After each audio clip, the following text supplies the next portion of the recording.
Mortal Kombat has a very convoluted storyline, and in Mortal Kombat 9-ish, they did a kind of soft reboot in which everyone died and Raiden went back in time and corrected everything.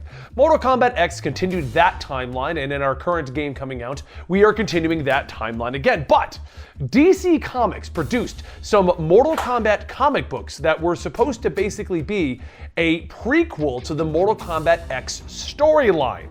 Are you following? Because it is confusing. But what this boils down to is we have a series of comic books that were released digitally featuring the characters of Mortal Kombat X, and we're bringing them to you now to celebrate the new Mortal Kombat video game coming out. If you have just stumbled across this video, you have found the Complete Story series, a series that we do here at Comicstorian, where we take comic books, movies, or video games, and we kind of condense the plot down, giving you almost an audiobook so that you know what's happening. I break them down into digestible bites and read them back to you dramatically. That's what we do here. When we last left off, Scorpion had pretty much lost his entire clan once again, even though he was trying to rebuild it, and decided he was going to make a god bleed by going to go find Raiden. And today, we'll see what happens when a god dies. Welcome back to Mortal Kombat. When we last left off, things were starting to stir, and Scorpion went on a mission to find out what was going on from Lord Raiden. Lightning cracks from around the Sky Temple, and inside Lord Raiden speaks with the Wind God, Fujin. A demon is tearing through the Earth Realm, and he needs to find it. Opening a chest, Raiden draws forth the Kamidugu Dagger of Wisdom. Feeding it a few drops of blood will offer Raiden sight and allow him to find the demon. Energy crackles through the room as the visions appear before the god, of allies in the mountains and of fights to the death. War in the Outworld. We are late. It has begun. The energy strikes Fujin, throwing him against the wall. Finally, as it dissipates, Raiden falls to his knees. You never listen. Fujin struggles, his stomach a smoking hole. Raiden heals his friend, pulling him to his feet. They have little time. Earthrealm and Outworld are falling into chaos. It has begun on Earth with Cassie Cage. Venice Beach, California. In her father's condo, young Cassie Cage has decided to have a sparring match with her friend Jackie Jax. The two trade blows, with Cassie trying out her father's shadow kick.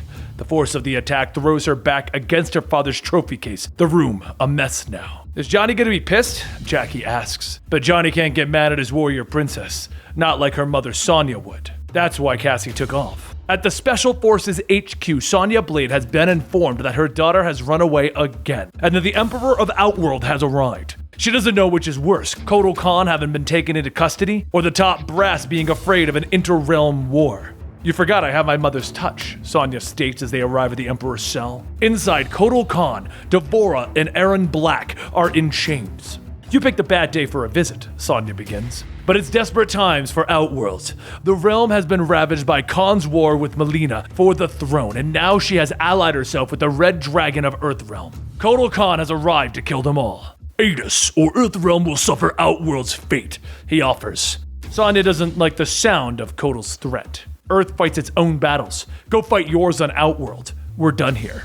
She turns to leave, but Devora attacks, with her claw slashing towards Sonya's back. The woman is quick, spinning and catching the appendage. With a brutal elbow, she snaps it in half, leaping across the room to connect her boot with Devora's face. With a snap, Kotal Khan breaks free of his chains. We are not here for combat, he snarls. With the guards flooding the room, guns trained on the fighters. Kotal is looking to forge an alliance, not battle. The fate of both realms depends on it. But meanwhile, back in California, Cassie Cage and Jackie are out of town, having decided to try and get into a real fight. It's a 21 and over club, huh? Jackie yells, afraid she'll get caught and then get kicked out of her training camp, disappointing her father in the process. But Cassie isn't worried. Trust in the cage, she wisely intones. Skipping the line entirely, Jackie is surprised when they get in even without being carded. You on the list? The bouncer asks. Cassie Cage, as it turns out, the bouncer's a big fan of her father and lets them right in. Okay.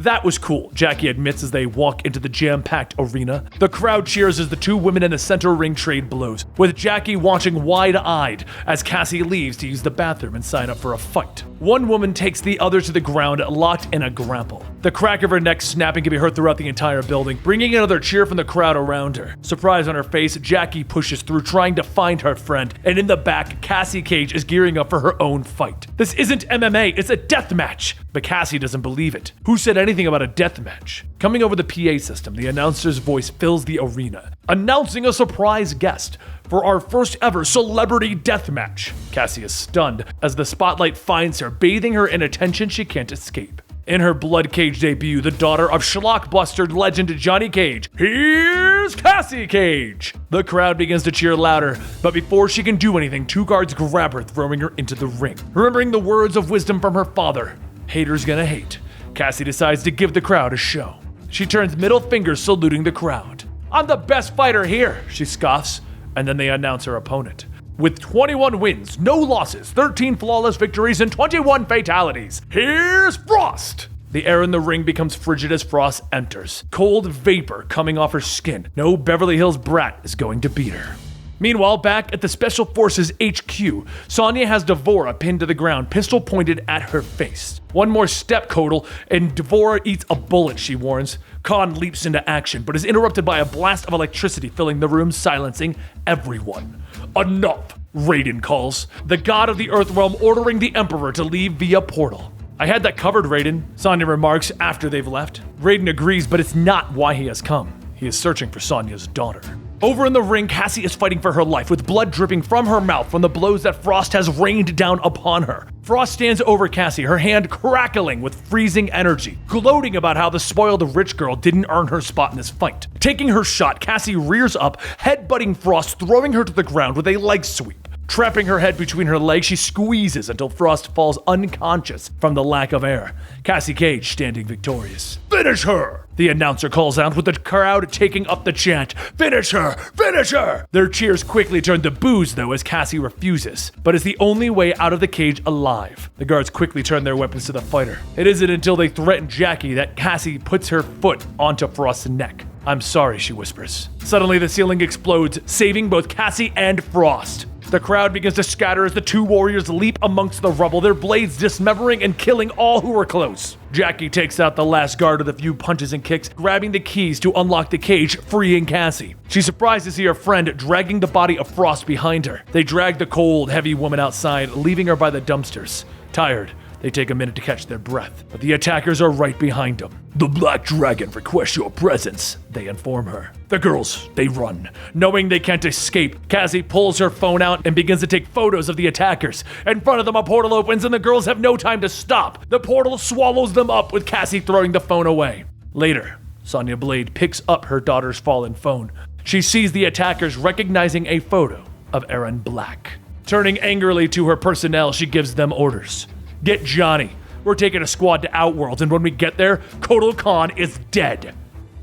Mortal Kombat is incredible. One of my favorite fighting games out there, but then again, I play them all. I'm telling you guys right now, you can find me on Twitch probably playing one of these, but I am not good. I'm that kind of guy that plays a fighting game, learns every move, every combo, sits down like, all right, I'm prepared for this. I am going to wreck everyone I know. And then somebody sits down and starts to button mash, and I go, oh no, oh no, oh no, oh no. And I just start hitting every button known to mankind. I don't even know what I'm doing at that point. And then like that person will leave, I look like complete trash. And then I'm like, all right, so the exact combo to take out this character is going to be. It's just how I can't hold, when the anxiety hits me with a fighting game, I can't keep my cool, man.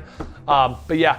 Don't forget to subscribe to this channel, because we're going to be doing some more Mortal Kombat comic books and stuff like that. And you can find me over at twitch.tv/ElderMonster if you just want to talk to me more directly, or you can find me over on Twitter at Comicstorian. Thank you guys for joining us. Subscribe to the channel for more Mortal Kombat X or video game coverage or comic book coverage, and I'll see you next time right here.